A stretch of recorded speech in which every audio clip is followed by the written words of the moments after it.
ಜಮ್ಮು ಕಾಶ್ಮೀರದ ಪಹಲ್ಗಾಮ್ನಲ್ಲಿ ಉಗ್ರರ ದಾಳಿ ಹಿನ್ನೆಲೆಯಲ್ಲಿ ಬೀದರ್ನಲ್ಲಿ ಕಾಂಗ್ರೆಸ್ ಯುವ ಮೋರ್ಚಾದಿಂದ ಕ್ಯಾಂಡಲ್ ಮಾರ್ಚ್ ಮಾಡಲಾಗಿದೆ.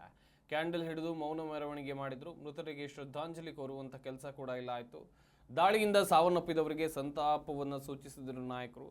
ಸಚಿವರ ಕಚೇರಿಯಿಂದ ಅಂಬೇಡ್ಕರ್ ವೃತ್ತದವರೆಗೆ ಮೆರವಣಿಗೆಯನ್ನು ಮಾಡಲಾಯಿತು. ಉಗ್ರರ ವಿರುದ್ಧ ಸೂಕ್ತ ಕ್ರಮಕ್ಕೆ ಸಚಿವ ಈಶ್ವರ್ ಖಂಡ್ರೆ ಒತ್ತಾಯವನ್ನ ಮಾಡಿದ್ರು. ಅಂಬೇಡ್ಕರ್ ವೃತ್ತದಲ್ಲಿ ಕ್ಯಾಂಡಲ್ ಹಿಡಿದು ಸಾವನ್ನಪ್ಪಿದವರಿಗೆ ಶ್ರದ್ಧಾಂಜಲಿಯನ್ನು ಸಲ್ಲಿಸಲಾಯಿತು.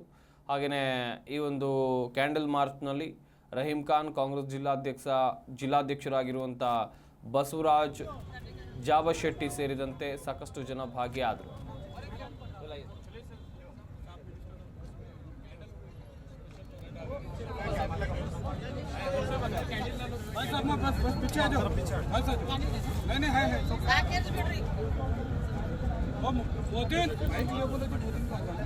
ಇವತ್ತು ನಾವೆಲ್ಲ ಇಲ್ಲಿ ಕ್ಯಾಂಡಲ್ ಲೈಟ್ ಮಾರ್ಚ್ ಮಾಡ್ತಾ ಇದ್ದೀವಿ. ನಮಗೆಲ್ಲ ಗೊತ್ತಿದೆ, ಮೊನ್ನೆ ದಿವಸ ಕಾಶ್ಮೀರ್ನ ಪಹಲ್ಗಾಮ್ನಲ್ಲಿ ಉಗ್ರರ ದಾಳಿಗೆ ಅಮಾಯಕ ಸುಮಾರು 28 ಜನ ಮೃತಪಟ್ಟಿದ್ದಾರೆ. ಪ್ರಥಮವಾಗಿ ನಾನು ನನ್ನ ಪರವಾಗಿ,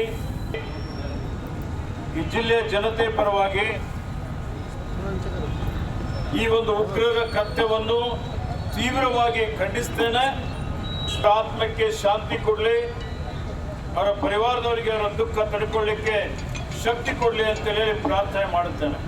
ಅತ್ಯಂತ ಮುಗ್ಧರು,